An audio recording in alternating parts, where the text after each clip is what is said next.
At some point, we are going to have to do a whole show about how good this show sounds.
All right, everybody, welcome to Downballot. We do this show live every Tuesday at 7:30 p.m. Pacific right here on Twitch. That's twitch.tv/Echoplex Media. I'm producer Dave. You can find me on Grindr. And this is the Councilman.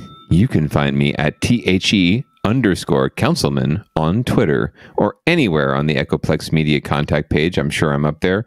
And please subscribe to all of our subscription eligible materials. Please download the podcast of Downballot whenever you have a chance on your favorite podcatcher, and absolutely tell your friends, no matter where they live. We do cover mostly local news from Santa Clara County and San Jose and the South Bay area here, and we tend to get around to San Francisco and other environs in the Bay Area. But really, we've found over the years, producer Dave and I, that all local news is local to you and local to someone. So if there's local derp out there in your neck of the woods, send it our way. We'd be happy to cover it. And if anything we're covering here strikes your fancy, please let your friends know about it.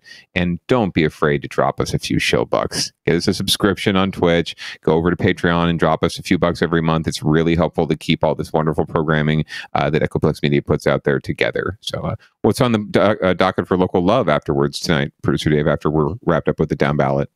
Tonight, actually, we're taking a bit of a break, going to run a little bit of a best of. We interviewed Dan from the Art Boutique about a year ago, and we're going to go ahead and rerun that for everybody and put that back out on the podcast feed this week. And then afterward, me and Chip will probably do a little bit of post game, maybe have a little open panel action, see if any of the regulars want to come on and say hi. Boo. Nice. Dan Votto, always a good get, always a good interview, good conversation, great venue. Please frequent Art Boutique whenever you can for the free entertainment as well as the paid gigs, because we got to support our local artists. Dan has he prides himself on having a great beer selection and a fabulous venue with really kick-ass live music. All of our friends play there. It's fabulous, and it's really eclectic. There's a comic book store in front. They even have an art exhibit up there now. So please check it out. It's on Race Street, just near the Alameda in San Jose.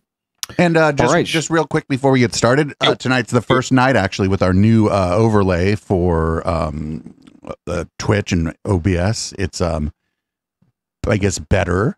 You are in a much higher resolution than you usually are. That's all well and good until your internet connection gives out, I suppose, and then we'll see how it performs under those circumstances. But yeah, I took most of yesterday during the Media Winches show, Meltdown Monday, to modify an existing overlay that we were using for the tech show, because I kind of like the way that it looked. There's just kind of a lot less going on, and so but it's it's actually a little tougher on the computer here, because everything's a little more pushing a little more pixels for each of the people on the screen. But chat seems to think it looks good, and if you're watching this on video, you'll surely notice the difference. And we'll probably be moving to this overlay or one real similar to it for the other shows. Probably not tomorrow, maybe by Thursday, definitely by Catterday though. Nice. And if you're brand new to the show, listener, viewer, you have no idea what we're talking about, and it looks fucking fabulous. So we hope you enjoy the show. Yeah. So what do we got leading off? Well, San Jose Police, while we tend to begrudge them on this particular program, they came up with a pretty good score this past week and seem to have thwarted a one-man potential crime spree. We are tracking a major firearms bust at the home of a murder suspect in San Jose. Police say they recovered more than 65 guns from this man, 38-year-old Vu Tai. 25 of the firearms were illegal assault weapons. 2 were privately made and 2 more were stolen guns. Police also seized many high-capacity magazines and thousands of rounds of ammunition. That amount of rifles, that amount of ammunition, specifically the ones who are illegal to possess, the illegally manufactured guns, the stolen firearms, is absolutely a red flag to any law enforcement officer in the state of California. Taking those guns off the streets is most certainly going to lead to saving lives. Tai faces illegal firearms charges. He is also a suspect in the shooting death of a man, which happened on Saturday in South San Jose. Tai remains in police custody. Way to bury the lead that the guy's a shooting suspect. Just put it at the end. Yeah, right. Well, they start off with this sort of murder suspect moniker, but then they go right into the guns because it's sexy. And good Lord, that was a pretty decent cachet for one person. Don't know what you need with all that, except unless you're hunting some really big deer. But anyway, yeah, they definitely buried the lead there. So I'm curious to see, how does this play in? How does one thing play into the other thing, right? Was he planning to kill this person with 65 different guns, or was he planning some sort of larger murder, death, kill kind of rampage? Either way, good that they came across this cachet and found it before he was able to do more damage. But I don't know, Producer Dave, just goes to show you what you never know what's lurking in your next door neighbor's apartment. Yeah, you just don't. It's hard to, I don't know. It's hard to get too. Hard to get too riled up about it, I guess, because what are you going to do? You going to go search your neighbor's house? What do you do about this? You can't really, and it's sort of that if it bleeds, it leads shit that the news does. Do you ever suspect anyone in your building or any apartments you've lived in before who of some nefarious deeds, but didn't want to necessarily go all burbs on them and prove it? You know, I lived in a complex before this one that had over 2,000 units, so I have to assume somebody there was hiding. Law of averages. Not 2,000. I'm sorry, over 200 units. 2,000 units. What kind of fucking... Still, law of averages, you got to suspect. 2,000 units, you're looking at a pretty big high rise. But yeah, law of averages, you have to suspect someone's doing something, right? Especially this day and age when it's so easy to do things. Anyway, well, good on you, SJPD, for making the bust. Although, you know, if this person wasn't a murder suspect, I guess we might not have found the cache to begin with. So, but there was another case earlier or a couple weeks ago where they got ahead of a potential mass shooting and got a guy based on red flag laws. Wouldn't you know? So those things do actually work occasionally. Heads up, Congress. But that's leading off. So stay safe out there. And we're going to get to a little more about staying safe in a second. But first, Producer Dave, shall we move to winners and losers? Winners and losers is our favorite segment here because there are no winners. And if there is a winner, it's just not the one you were rooting for. It's the one you were the least rooting for. Otherwise, we wouldn't put it in winners and losers because like we only do one feel-good story a week and it's usually about a pupper or some shit. Well, we're going to start off with a bunch of losers, but it ends up with a winner. So, at least as far as I'm concerned. But yeah, so the Proud Boys have come to the Bay Area apparently, and they're not really digging on children's story time. Well, what's really interesting here is that there's this account called Libs of TikTok that is this huge account on Twitter that basically targets harassment towards a lot of queer people, people of color. Teachers who the teachers are all grooming everybody, and they promoted this drag queen story hour on their Twitter account. So that's probably one of the reasons the Proud Boys showed up. Like we keep saying, everything we talk about always ends up coming together in it's all the same story every time, right? Right. And how often do we, find, and this is something I think you found in really starting the Echoplex network, right? And particularly on the Sunday show, digging into the conspiracy theories. It's not until these things ever there's quacks out there. There are conspiracy theorists. There are individuals out there who think whatever they're going to think, right? And have all sorts of stories to tell. But it doesn't get to this point until some sort of inflection, someone promotes it, someone uses a platform that is at least not necessarily legitimate or good, but a platform to ramp things up and to promote it beyond just their own little brainstorm, right? There's always an instigator. There's always something larger at play when you see events like this. So, and what we serve to do, I hope, is to nip it in the bud. So, but or at least have some information when shit goes down. At least we can have some reliable information that we found on our own that maybe other people don't have. It's not like nobody knows about the Libs of TikTok thing. It's just that the average person doesn't, because 1 million is a lot, but 1 million is 1/300th of the United States population. So, and we put it together when sometimes our local news we'll find out does not. But this is ABC7 with the story. A children's story time turned into a nightmare Saturday afternoon at the San Lorenzo Library. Bay Area drag queen Panda Dulce was co-hosting a kids' reading event in celebration of Pride Month when suddenly the unthinkable happened. 8 to 10 Proud Boys marched in with their cameras blazing, pointed at me, jeering from the back. A group of men believed to be affiliated with the far-right extremist Proud Boys group stormed the event. They made white power hand gestures as they began hurling homophobic and transphobic insults at Dulce. They said, "Who brought the tranny? It's a groomer. It's a pedophile.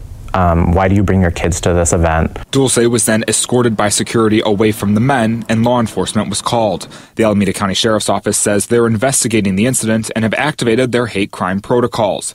While that's come as a comfort for Dulce, she worries that incidents like these are organized and increasing. She's calling on all those opposed to stand up to extremism. I think now is the time to unite and to come together as a united front. Not just for her, but also for the children. Dulce, who is Ivy League educated and has over a decade's experience in social work, says many of them were terrified. I don't want to hurt you. I just want to tell you a story. That's it. I just want to tell you a story. The event has come under heavy scrutiny from both local leaders as well as the San Lorenzo Library. I really believe that libraries are places where everyone is welcome. We are open to every member of our community, and we can't be bowed. She's all, except the Proud Boys, all cut a bitch. Or intimidated by these kind of threats. This is not what we're going to stand for. And while it's left its mark on Dulce, a lot of people are asking me, like, do you feel safe? Are you okay? And the answer is no, I don't. I don't feel safe in my own home. She's determined not to be a victim. She tells me she's not going anywhere and will never let fear and intimidation stop her from doing the things she loves. They were successful in scaring us, but they weren't successful in their ultimate goal, which is to make us go away because of their own discomfort with the diversity of our world. They failed in that. In San Lorenzo, Tim Johns, ABC 7 News. I completely appreciate why Tim Johns went there with Ponda Dulce is Ivy League educated, right? And that's awesome. I mean, good on her. I don't think that was necessary for me to have whatever sympathy or empathy with Ponda Dulce. This is just fucked up regardless. Like I don't need I don't need any sort of validation of her as a person, right, or whatever. It's just this is on its basis fucked up, right? Right, person could be a high school dropout who is now doing drag queen story time, and it's the story is the important part of the story is still the important part of the story. Correct. That the disruption that happened and the intimidation and fear that she has to endure because of it. So I do appreciate it. I mean, I hope that the reporter cleared up the pronoun situation in advance too. So that's very good. So good on him. But yeah, I thought that was, I mean, it's great, but I didn't need to know that. And it's sort of like a qualifier for people who are a little skeptical to begin with, or a little squishy about trannies. There's a little bit more here of Ponda Dulce getting to speak her own mind about it. So thought we would go over to NBC Bay Area for a little more on the story. Are now one of the first things you see when you come here to the San Lorenzo Library. The drag queen whose program was interrupted says she won't let that stop her pride. I feel like there's still a part of me that is in that room. Now you're not talking anymore. A storytime conflict. They called me a tranny, a groomer, a pedophile. Ponda Dulce was just beginning the drag queen storytime event at the San Lorenzo Library when she says a group of men believed to be associated with the extremist group, the Proud Boys, started yelling insults and threats. She says one of the men wore a shirt with the message, "Kill your local pedophile." I don't know if they're armed. I don't know if they're about to spray us with bullets. Ponda Dulce was escorted out by security after the group refused to leave. Drag Queen Story Hour was created in San Francisco in 2015 and has spread around the globe. This isn't the first time the events have drawn protests.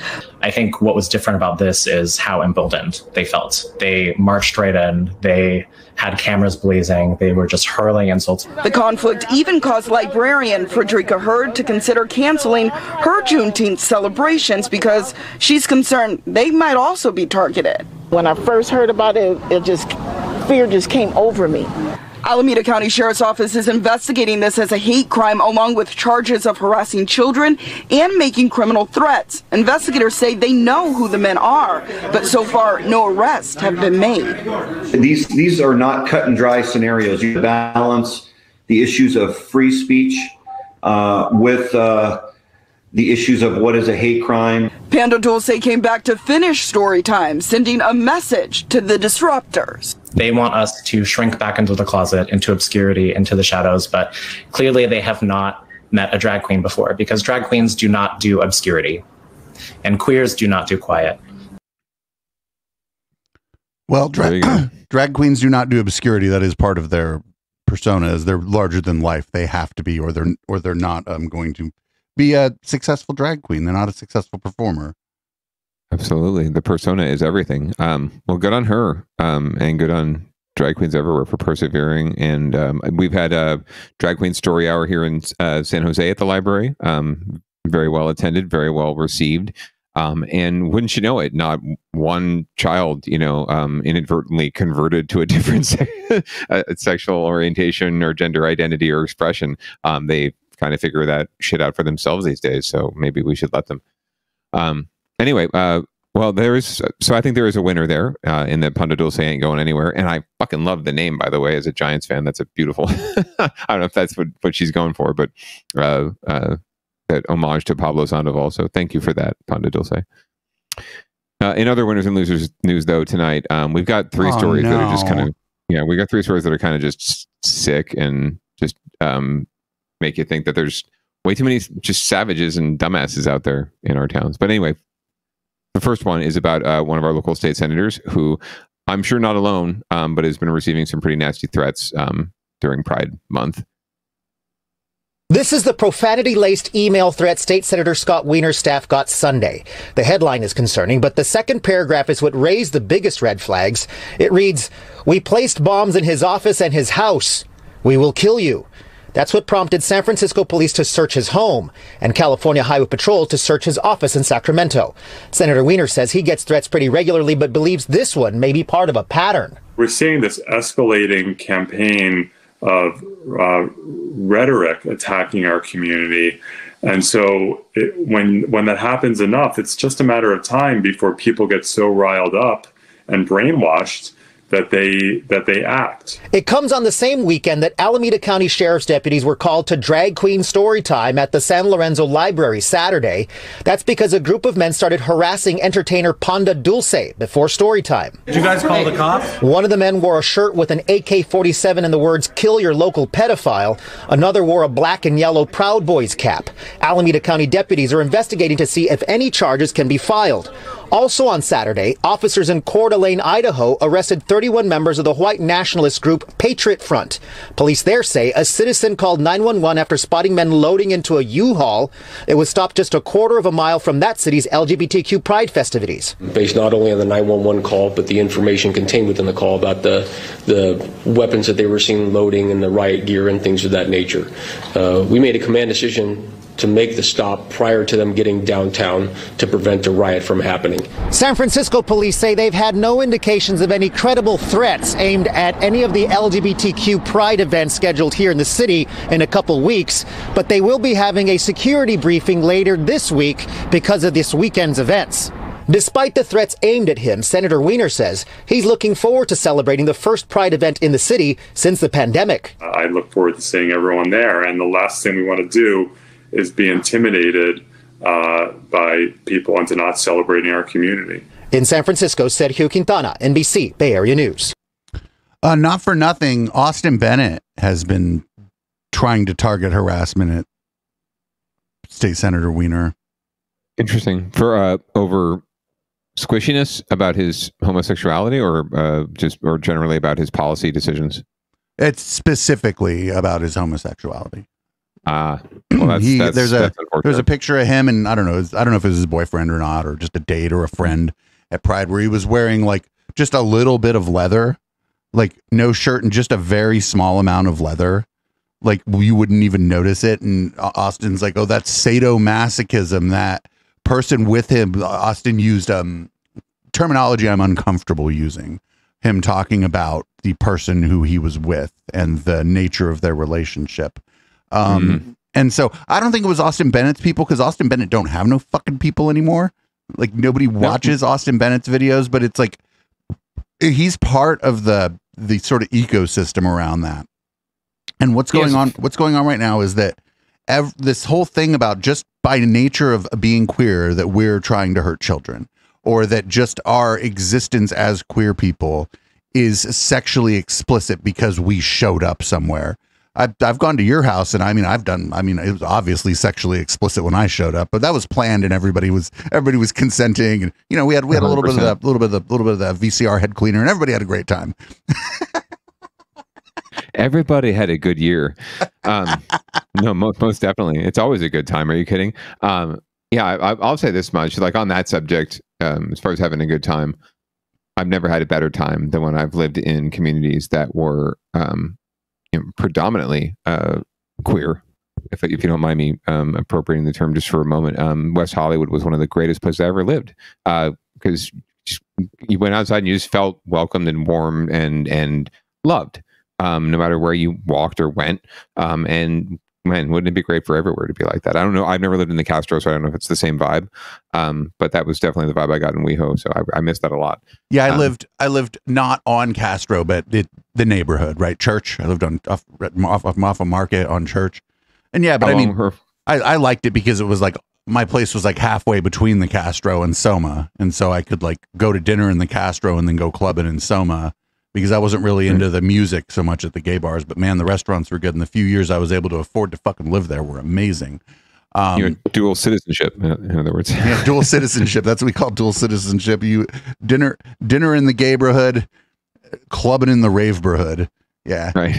In San Francisco, that's really what it's like in the neighborhoods, right? They're very fierce about their neighborhoods, right? And you know, it's a big problem. It's getting worse, and there's nothing that like. You know, what am I going to do about it? You know, I just, you know, I don't think anything's likely to happen at like San Francisco Pride, but at smaller Pride events, I'd be more concerned maybe with Silicon Valley Pride because it's a much smaller event. And also just maybe more lax security. You know, SJPD is not necessarily the best staffed, and et cetera, et cetera. And just easier overall for people who aren't from the Bay Area to get into and park in San Jose. Yeah, absolutely. Absolutely. Well, we will definitely be vigilant, but also it's just there's huge underlying predominant, you know, ingrained social issues that we're dealing with here, and we do have to figure a way out of it. And a lot of it's just going to be generational change and just raising our children right and making sure that our children win the culture war at some point. Well, the problem is when we win the culture war, we win it in the culture. We win it with movies, TV, music, entertainment. We win it in the culture. When the other side comes back at us, they come back at us and either will use the state violence, or if they can do it, state violence to try to push back against the culture war that they've already lost in the culture. And by losing, it literally means that like you could just walk down the street and be gay and usually not get bothered. That's what losing to them means. It's not like some major victory for queer people to be able to just walk down the fucking street. Like that's the bare minimum. It's absolutely. I couldn't have said it better myself, actually. Well, shit is flying off the handle here in a lot of ways, and Scott Wiener is not the only public official who has taken it on the head lately. Unfortunately, a Millbrae City Council member was up in San Francisco, things got a little crazy with a concrete block.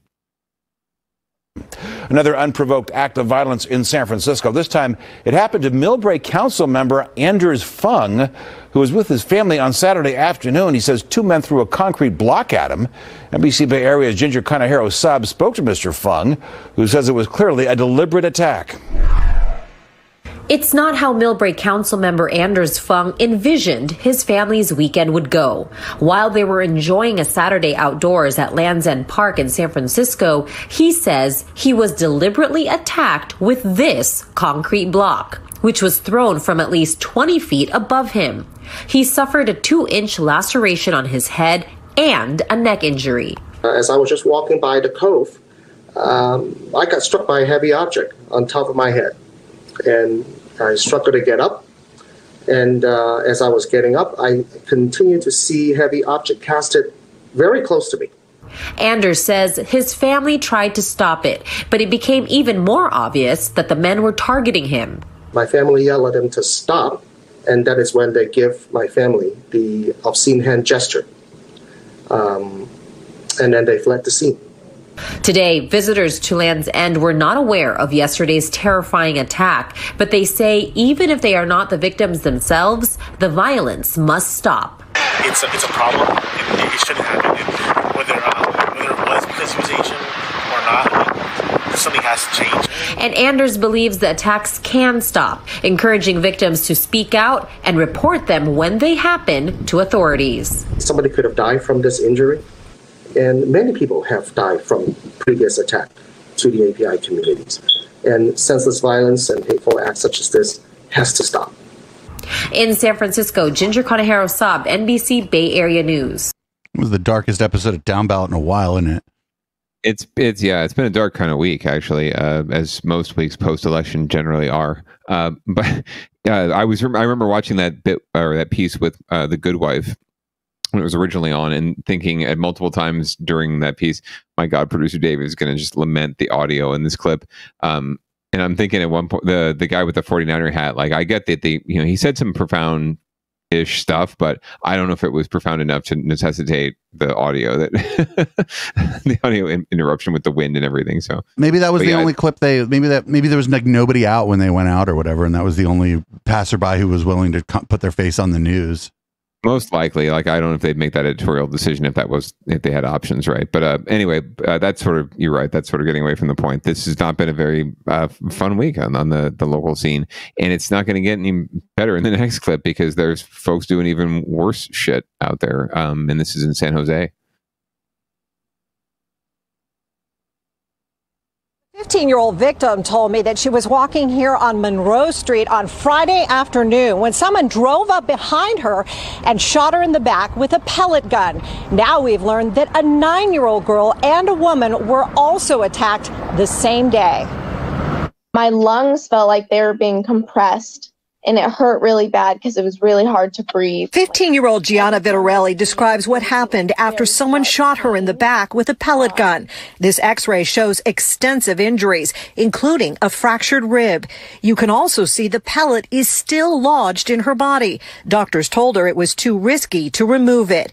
And while she believes she may have been the victim of a prank, perhaps one encouraged by a TikTok challenge, she says her injuries are serious. But it collapsed my lung. It almost hit my heart. It broke my rib, and it caused internal bleeding. Police say so far they haven't connected the attack to a TikTok challenge, but they also say Gianna is not the only victim targeted Friday. I can confirm that we are investigating at least another 2 pellet shootings that occurred over the last several days. We don't know if they're connected yet. The first attack was on a 42-year-old woman in a Walmart parking lot on Stevens Creek Boulevard. Less than an hour later, a 9-year-old girl was shot in the back near Westgate Mall. Today, people in the area near Valley Fair Mall, where Gianna was shot Friday, say they're on edge. Bonnie Williams says she plans to carry an alarm and pepper spray. What kind of people are walking around Bonnie doing these things? And this is, near Valley Fair Mall, so you'd think it's sort of safe here, but nowhere is safe. Disgusting.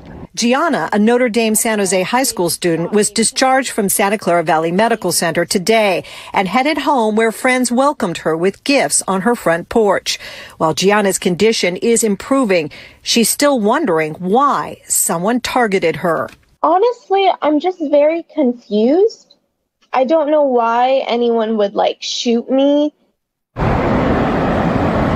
Police say if they do catch the person behind these pellet gun attacks, they will face a charge of assault with a deadly weapon, which is a felony.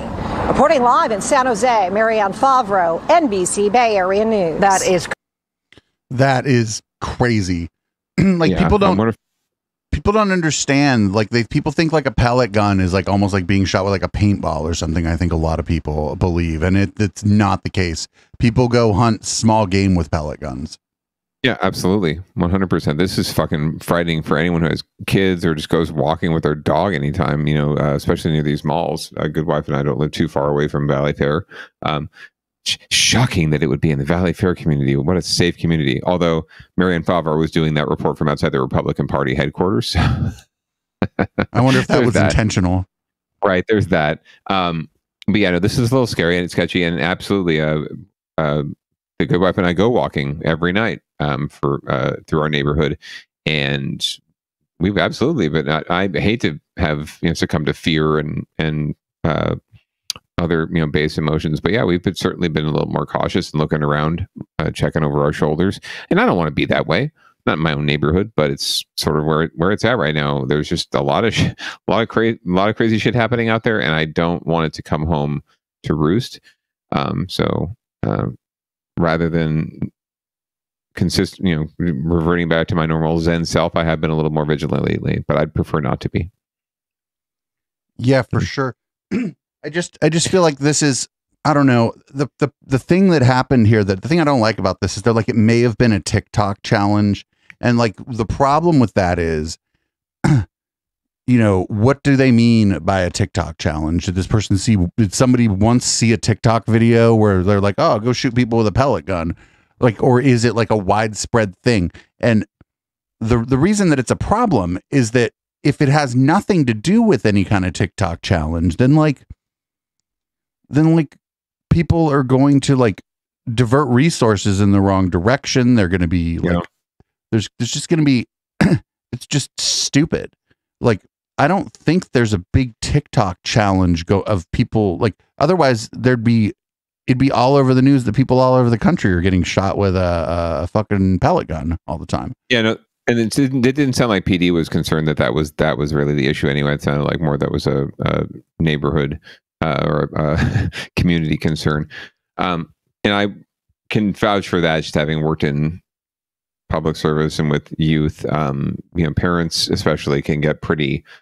If you leave them in a vacuum and you don't give them answers, they will come up with some fucking answers pretty quick, and they will believe them 100% no matter what the facts are.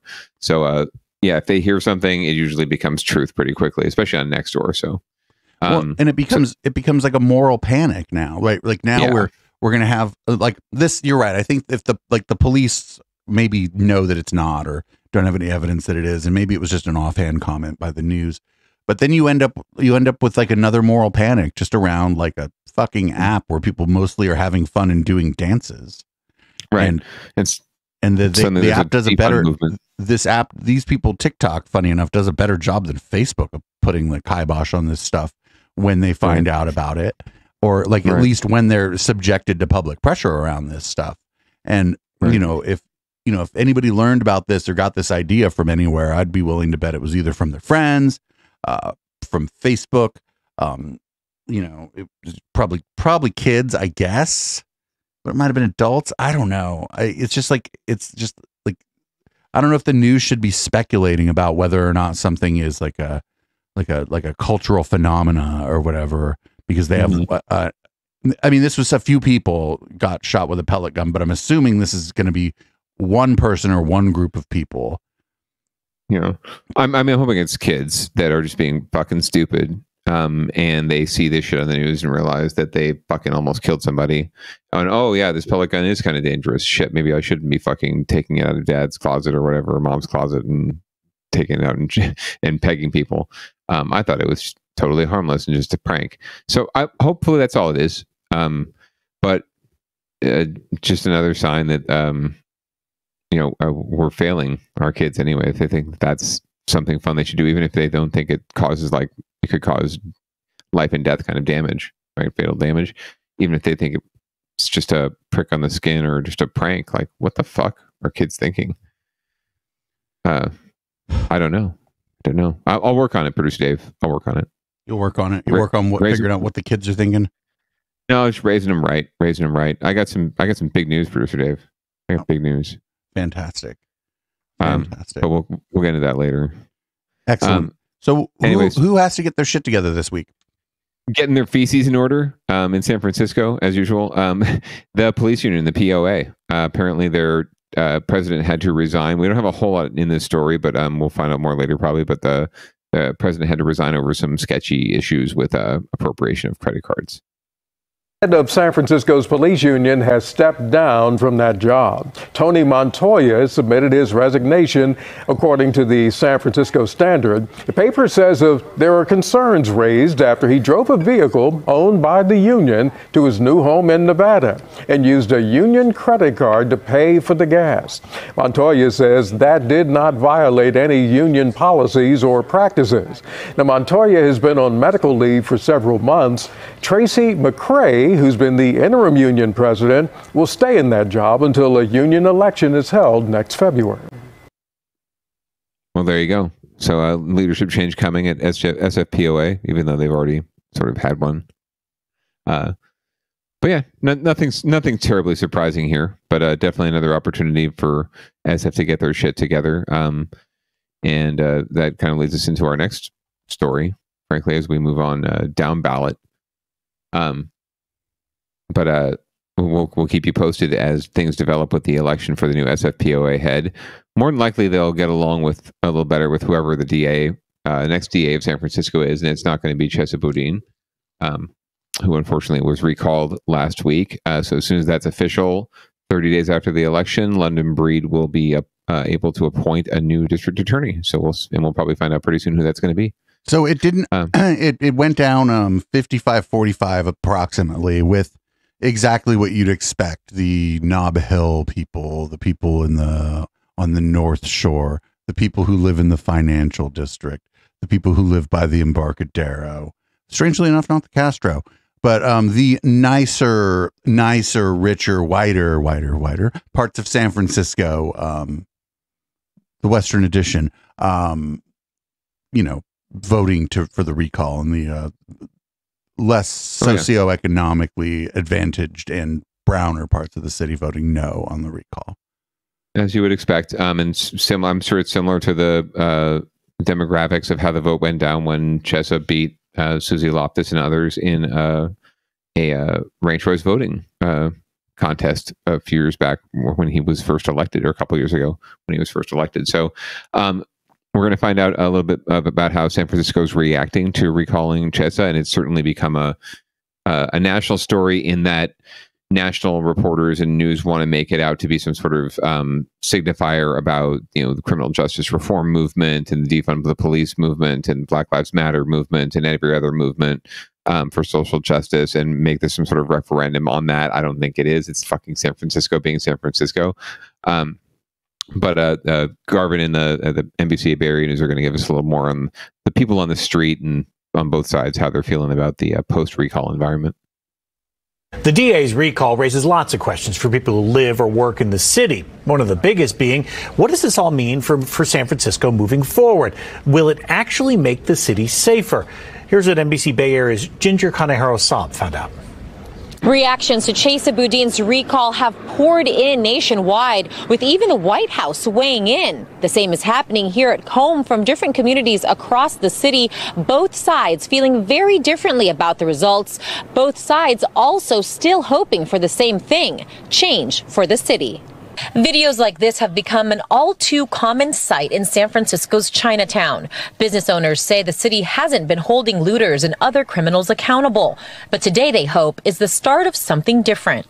We're more hopeful than we've ever been before that maybe there will be a change in the city. Betty Louie and other community leaders acknowledge crime and safety were a serious problem long before Chesa Boudin took office.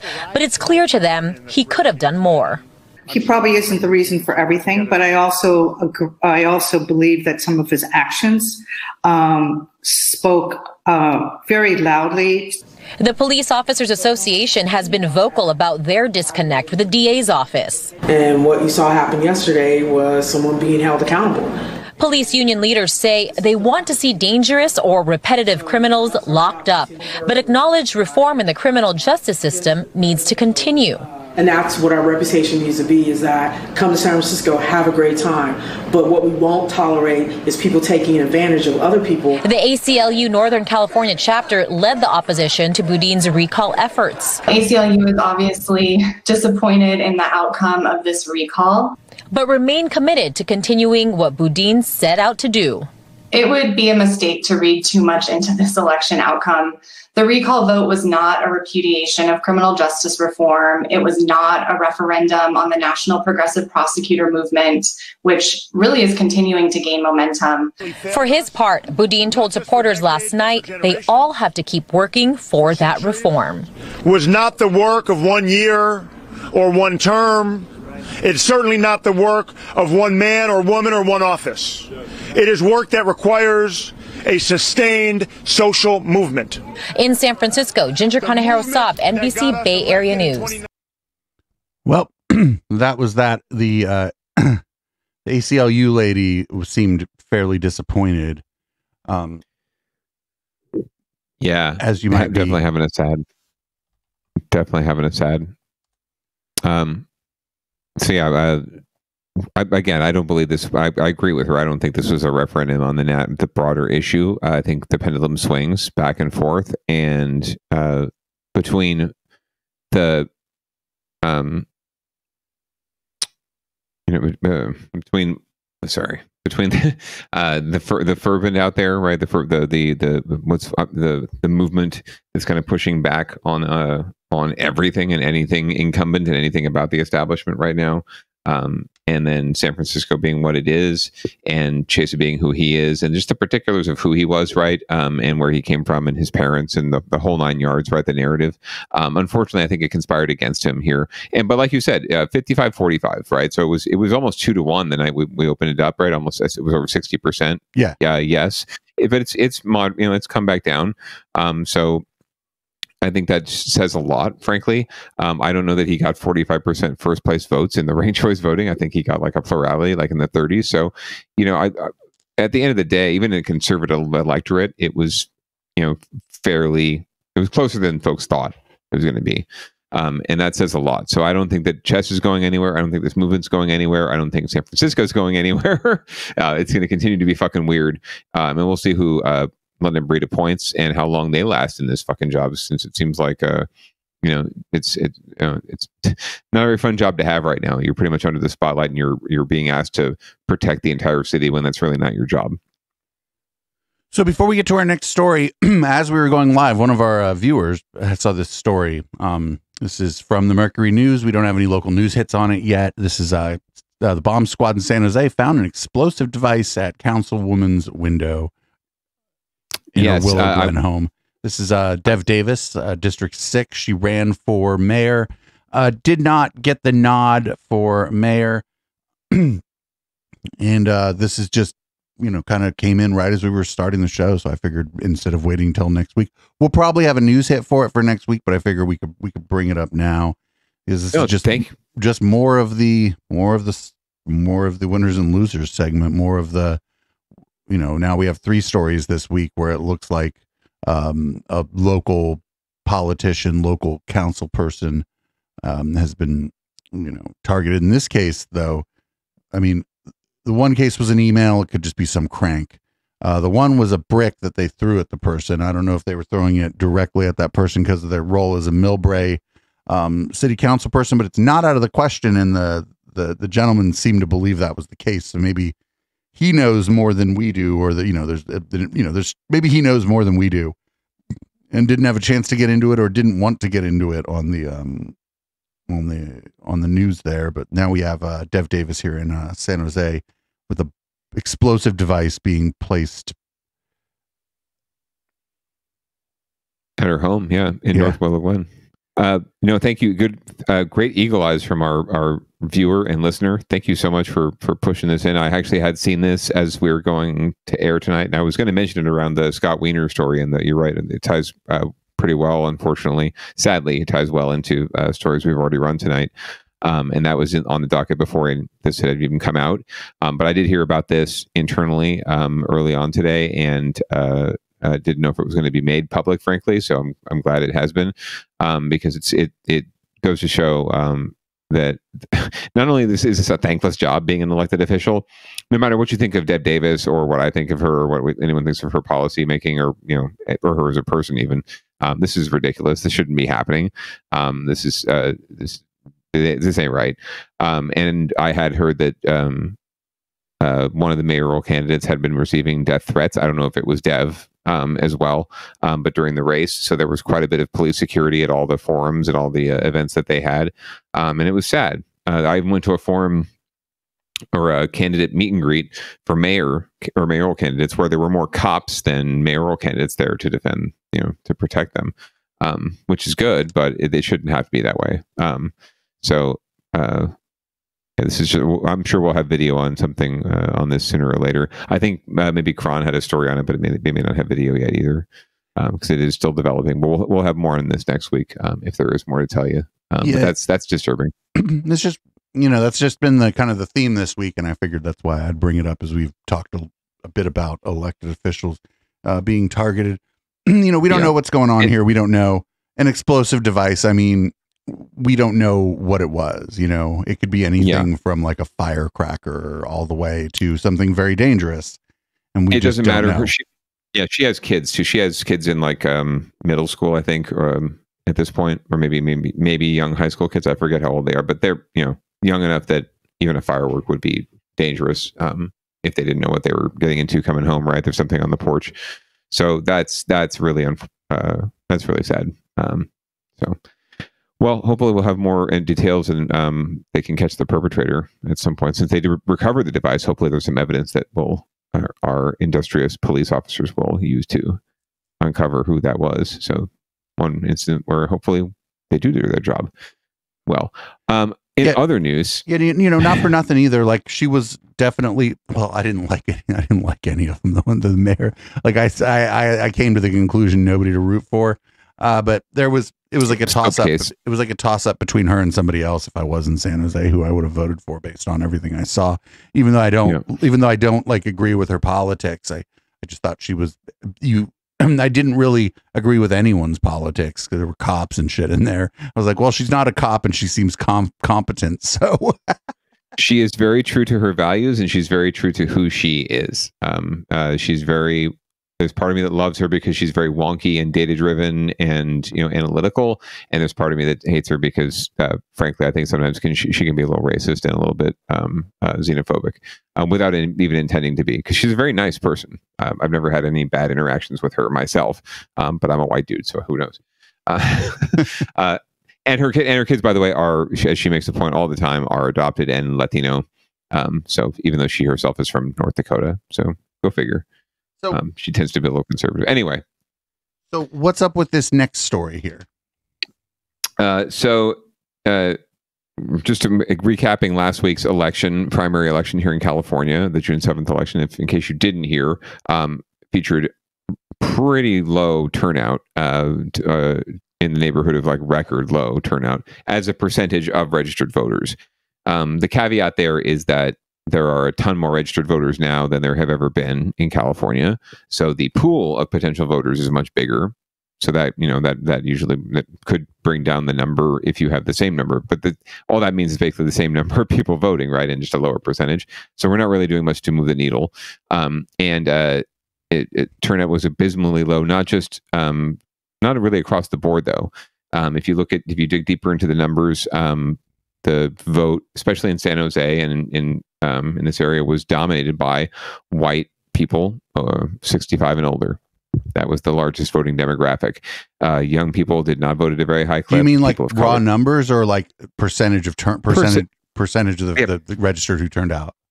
Correct. Percentage of eligible, registered voters, registered white 65 plus voters, right? Their share of the electorate was higher, but they turned out at a higher clip in their demographic, and their share of the vote was much higher because of that. And young people did not turn out to vote. Very, very, very low turnout. African Americans, Asian Americans voted at a pretty decent clip. Asian Americans tend to vote at a pretty decent clip in general. But Latino voters, as usual, were at a very low clip. It was something in the neighborhood of 15% of the eligible Latino voters voted. I don't know what that translated to in terms of the share of the vote, but they're already a smaller share of the vote to begin with. So 15% of 15% is not very much. So Latino leaders, locally at least, are lamenting this. Oh, that was some interesting alliteration. But it's a problem that's been chronic in the Latino community. We'll hear about it here, and we can talk about it more on the other side. 15%. That's the dismal voter turnout in the Latino community in the June primary, which was just last week. Community leaders are wondering what's next. NBC Bay Area's Damien Trujillo is in San Jose with a look at what they're considering to help reignite the Latino vote. California tried to make voting easy by mailing ballots to every home. No need to leave the house to cast your vote. And yet turnout was dismal on June 7th. The consulting firm Political Data Intelligence estimates only 25% of eligible voters actually voted. The highest turnout was among white voters at just 30%. 25% of African Americans voted, 24% of Asian Americans, and among registered Latinos, only 15% turned in a ballot. I'm appalled and I'm disheartened, but I'm also seriously alarmed. Blanca Alvarado spent a lifetime fighting for political and social equity as the first Latina elected to the San Jose City Council. For people to not vote is to not only shirk their responsibility, but to let somebody else be in charge of their lives. I think that's shameful. Political analysts have called Latinos the sleeping giant because of their huge voter potential. That giant woke up a few years ago with a large Latino turnout in the presidential election. Now some wonder if the political giant has gone back to sleep. You didn't vote? No. Why not? Forgot. No. No votó. ¿Por qué no? Why didn't you vote? No. She says she's not even registered to vote. The Latina Coalition of Silicon Valley says there needs to be a deep dive to find the root cause of Latino voter apathy and turn things around in time for the November elections. The silver lining, the group says Latinas in Santa Clara County overwhelmingly won or are in the lead going into the November runoffs. So no one is ready to throw in the towel. That there have been times, and there will be times, when Latinos will manifest their voices at the polls, and we will be holding people accountable. The fight for November, they say, begins now. Damian Trujillo, NBC Bay Area News. Yeah, the fight for November was done like 2 or 3 or 4 years ago. Like, but the engagement it takes. I'm gonna soapbox for a second, and then I want to hear your thoughts, Producer Dave. I'm so sorry, but yeah, the engagement it takes to get anyone, I don't care what demographic you come from, to vote for, especially for a specific issue, not just to vote and cast a ballot, but to vote for a specific person or a specific position, right, is so great. The threshold is so great to get that done, and it's not going to get done in any significant way before November. I'm going to put that out there right now. This is something it is another one of those generational shifts, but it's going to take a generation's worth of investment, and I just don't see that happening, unfortunately. And it's a universe of people. It's a community. It's a population that desperately needs to have a voice, and they just don't. They're not there, and it's not. I don't want to blame them at all. It's not. Frankly, it's not. There are systems designed and put into place to prevent them. To depress them and to not prevent them from having a vote, because everyone gets a ballot mailed to them right now, right? There's no excuse. You have a ballot on your coffee table in your apartment, wherever you are. It's coming to you in the mail. You can send it back free of charge. It's not that. It's compelling them to vote. It's compelling them to believe that they have an impact, that their vote matters, that whoever they're voting for, they can trust to lead them. And they just don't feel that way. And I can't blame them. But that's a much bigger problem than any one election. Anyway, that's my thoughts. Producer Dave. Well, not for nothing. Like, there's just this big conversation around this non-existent voter fraud, and it to some extent is going to depress voter turnout, I think, on the right, because they think that the left is going to steal the election. But also, if that's just in the discourse, I think it's going to depress the vote among people who everyone is saying their votes are fraudulent. Right. Mm-hmm. Nobody thinks that the white people over 65, there were a lot of fraudulent votes there, right? The messaging from the people who are putting out the lies about voter fraud, it's not about grandma, Nope. They'll say dead people voted. They'll say dead people voted, but that's just like, they're not really aiming it at the older people, right? They're just saying that, but the all the time when they do this, they always talk about it being in the cities. It's always in the enclaves of the cities, or when we talk about voter fraud, they're like, oh, Detroit. Well, Detroit, Chicago, there's coding there. It's not that those aren't diverse cities. It's not that it's not that no white people live there. It's that those cities are coded as black and brown cities. They have been 100%. In our discourse since I was a kid. I probably, when I was a kid, said problematic things about those cities because of the way they're discussed in the media. I don't remember anything, but I bet I did, right? Just because of the way they're discussed. And so if you keep hearing that your vote is fraudulent, that your community, when your community votes, even if it's not in your state, if it's all the way across the country, you keep hearing from everybody, not everybody, but from a loud contingent of people, that when your communities come out and vote, that it's fraudulent. When people start showing up at the polling places, if you remember in 2000, they called it the Brooks Brothers riot, where they were banging on the windows of the polling place, and I believe it was Broward County, Florida, if I'm not mistaken. Yeah, intimidating voters, intimidating poll workers. We're not doing anything to help with that either, right? With the intimidation factor. Well, but they don't even have to day, intimidate somebody like as an individual to possibly depress turnout just by messaging that their community's vote is fraudulent. No, not at all, and not even just fraudulent. Just at the end of the day, meaningless. That's when you talk about voter apathy. It's not voter apathy necessarily like, oh, I just never like any of these candidates, or I don't, I don't care to vote, or I don't care what's going on. They do. People do give a shit. People do care. People are aware that elections are happening, right? Like I said, in California, everyone's getting mailed a ballot and a bunch of information. So it's not as though you're not aware that it's happening. You're definitely aware. Everyone I talked to was aware that an election was happening. Everyone I knocked on the door of was aware that an election was happening. They were not compelled to vote. And for either because they didn't find anyone or anything worth voting for, but more likely, and what do you hear from across the board really when the question is asked, the primary reason they don't is because they don't feel like their vote matters. Well, why don't they feel like their vote matters? It's not because they don't think that, that the who vote those who votes, right? Like they don't realize, they know that if you vote for someone, they're going to get elected. They just don't believe that whoever gets elected or whatever gets passed, it's not going to work for them, right? It's not going to be there for them. And they're going to say all the right things to get elected. They're going to talk about DACA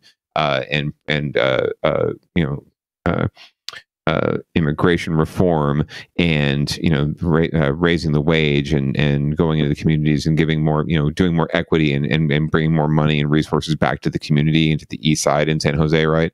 And they say this over and over and over again, and yet the people on the ground don't see any change. They don't see any change in their community, any significant change, right? There's things here and there. Oh, a park opened over there, or there's a new streetlight over there. But they don't see any significant culture, societal or economic shift in their communities because of who they vote for. They don't, and they don't because it's not happening. Because people do say whatever they want to get elected, and then they move on. So two things have to happen. One, I think, as the white dude and the straight white dude in the room, the Latino community has to step up and just consistently be engaged and involved, and yes, vote and have a voice. Because if they don't, then they will be taken advantage of until kingdom come. And yes, the elected officials and people in power need to do more to respect the community and to empower them more and to give them more of a voice. So both those things need to happen. And not for nothing, like in San Jose, it's like specifically is a good example. It's not like cost of living isn't skyrocketing over there on the east side, just like it is everywhere else. But if you live over there on the east side, no matter who you are, you see all the city services going to the west side and the north side, and you see like, oh, there's this. What do you mean? There's a utopia being built by Google over there. Right. What do you mean? Downtown West. It's even called Downtown West. Right, of course. Yeah, downtown West. You say, what do you mean over there on the north side they're trying to build more housing in these nice places with fountains and stuff for the tech workers? What do you mean? Why is my rent 1.5 times what it was 4 or 5 years ago, and we don't get any of that? I know that the rent doesn't go to making the things in the community happen, but it's you're seeing your cost of living go up no matter where you live in the South Bay, and you're watching all the resources. And not for nothing, what about you're seeing all this great city services here in Campbell, Los Gatos, Saratoga, Sunnyvale, Santa Clara, Mountain View, and you got yourself a light rail line. You got your own light rail line, right? Yeah, and you're over there on the light east rail side. line. The east side wraps around the whole damn universe before it gets back anywhere. It takes forever to get anywhere. Right. More by way of Milpitas, the east side by way of Milpitas. Yeah, more. Yeah, the light rail almost seems like it was designed to avoid the east side to some extent. Completely. So then if you're on transit, you're taking like a city bus, and there's nothing wrong with the city buses. They're air conditioned. But they're not on time like the light rail is. And so you're just seeing all these other people get all these services from the city. Yeah. And you see it over and over again. It doesn't matter who you are, you're going to start to become apathetic about local politics. And because the east side tends to skew a little more Latino than the rest of the community, the rest of San Jose and the rest of the South Bay, it's going to depress turnout among that particular demographic, among other people, just other low income people. And by the way, not for nothing, there ain't no low income anything on the east side. You know what I'm saying? Like, how much do you think a 2-bedroom apartment is there? $2,600, $2,700, $2,800, $3,000 maybe if it's got a a Pergo or something in it. Well, it's plenty close to the median or the average, right? You're right. Like the cost of living doesn't go down just because you go across 101. The amount of wages, that those folks are making go down, right? The amount of resources that are provided in those communities go down. The amount of amenities and public amenities that are provided in those neighborhoods go down, right? But the cost of living does not go down, right? And that's it may be it may be $80 or $100 less for the same apartment. And right. not for nothing. Maybe. If you end up in Sunnyvale, that apartment's going to be $1,000 more. But that's a whole different ball game. Yeah, and there's also naturally, not quote unquote naturally affordable housing too, right? It's not as though the only reason it's any less is because the quality of living is not quite as good either too. So they do acknowledge that in the rent a little bit, but it's not significant enough that it's going to make much of a difference, and you're still paying what a tech bro on the west side pays for rent, generally speaking, right? You're not making anywhere near as much. So there are systemic problems at play here, and frankly, I wouldn't believe in the system either. But at this point, but you know what? At the end of the day, black people voting at 25%. And they don't have anything, I think, to cheer about in terms of how the system has treated them. So, and gotta be something we can do. I mean, in San Jose, the South Bay particularly, like compared to the rest of the state, African Americans are very grossly underrepresented here. There's just not a lot of black. Well, there are not many of them. Yeah. Not a lot of black and that's fine. That's fine. It's not like a huge problem. It's not like there's rampant discrimination against black folks versus anyone else here. It's just for whatever reason, historically, black folks haven't moved to San Jose and Latino folks have. But it's bad for the city when a group is big in population, like proportion, as the Latino folks here in San Jose aren't voting at a very high rate. It's bad for everybody. I just think that if there's one group, one demographic that has the right to vote and is registered, isn't coming out, I don't care what demographic it is. It's bad for everybody if they're not voting. Yeah.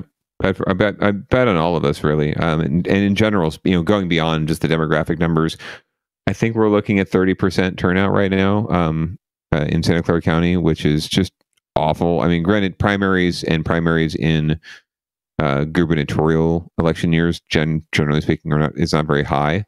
So it's not unprecedented. It's just really bad, and especially in the context of where we've been recently, where we've seen record turnout, we've seen people engaged, but they're engaged. We're finding out they're engaged. I mean, we're not finding out. It's something I've been preaching for a long time, but folks are not engaged by local issues. They are not engaged by the mayor's race. They are not engaged by their city council race. They're not excited about whatever ballot measure is going to affect their water rates or anything like that until they figure out, oh shit, down the line, the people I vote for city council and for board of supervisors and for school board actually control 95% of my day-to-day life. Until they realize that, they don't care, and they key off of the presidential election because it's on the news all the time. And maybe they learn a little bit about the state issues.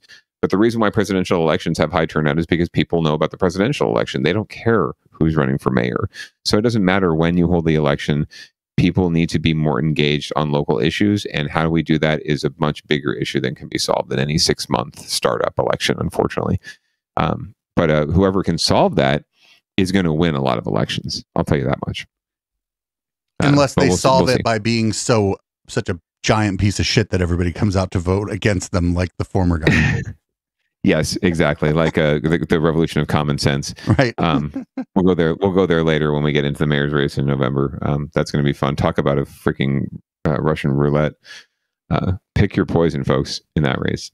All right. Well, that's Down Ballot Watch for today. We've dug deep enough, I think, into our post-election mortem thing. Post-mortem election recap. So now we go down to another thing. And we always like to have, at least some sort of animal interest, human interest story to try to have a nice palate cleanser. So, something a little bit feel good. Exactly. So that's what we're gonna get into now. So enjoy this feel good story after a really down day on the Down Ballot. Pushing the limits, Zion Rick Gaines isn't giving up his dream. The 19-year-old lost his eyesight last year, still determined to become a professional skateboarder. Something really important and special to me, and the fact that I could still do it, especially due to my accident, I I can't give up. Zion is legally blind after being shot in a senseless act of gun violence. Now owning his new identity, the glass eye stamped with the Thrasher logo, a popular skateboard magazine. And I kind of have it memorized in my head how the park looks. So I usually walk this way.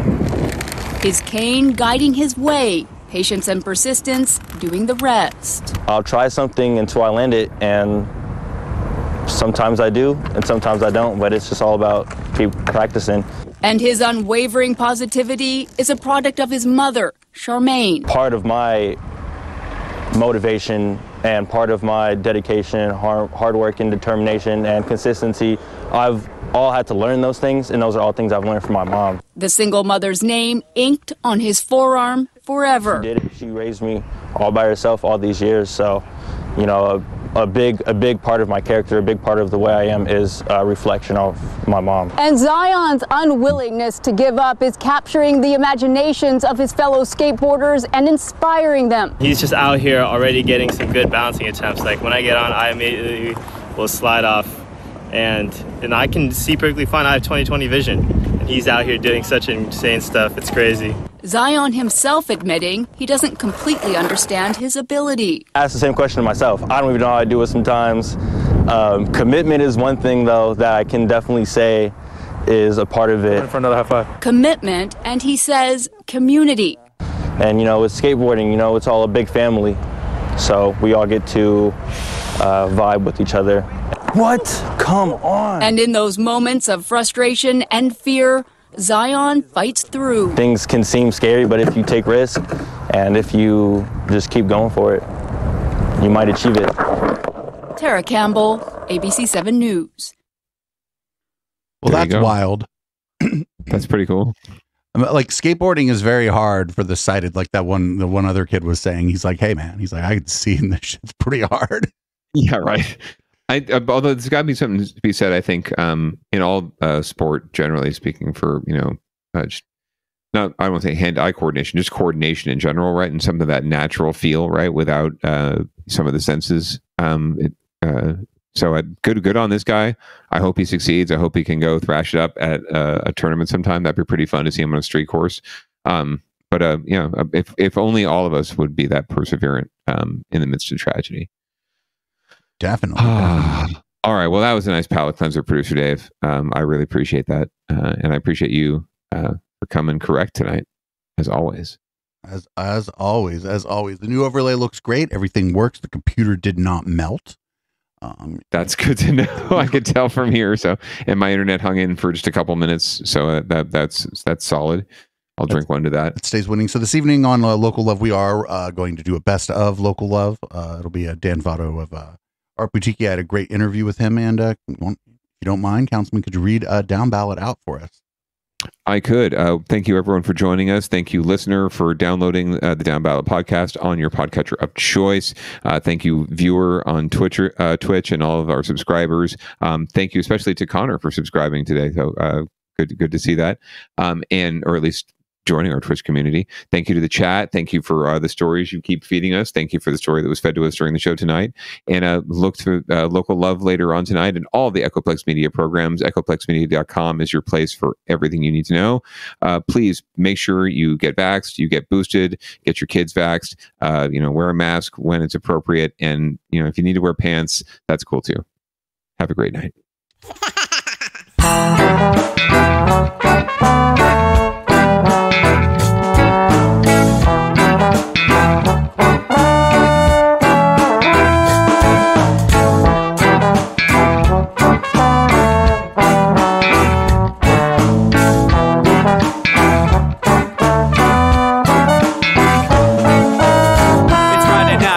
Time to get the party started. Pick up my phone just to check and see who's calling. Dress up real nice for the ladies at the bar, and I'm driving in my car just to get to where they are.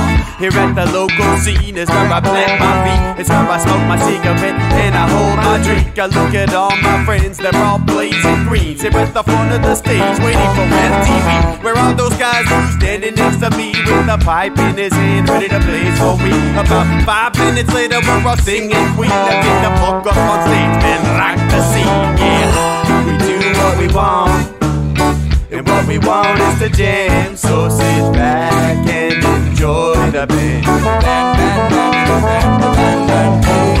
We do what we want, what we wanna do, and what we want is to jam. So sit back and enjoy the band. Enjoy that band. I turn and head back to the bar for a refill, man, because you know where we are. We're headed out to the car to smoke another one and another one. Now just when the magic starts kicking in, I hear relapse playing, you know it's time to head in. Alright everybody, now it's time to grab a new drink, spark it if you got it, and then pass it to me, yeah. We do what we want, and what we want is to jam. So sit back and enjoy the band.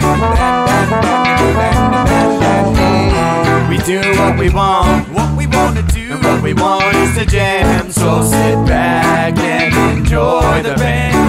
Enjoy that band. Last up on the bill for the show tonight is Down and Dirty at 5, so we're headed outside to spark up another joint. Now who's got my lighter? Stoner E, of course, shouldn't you be inside?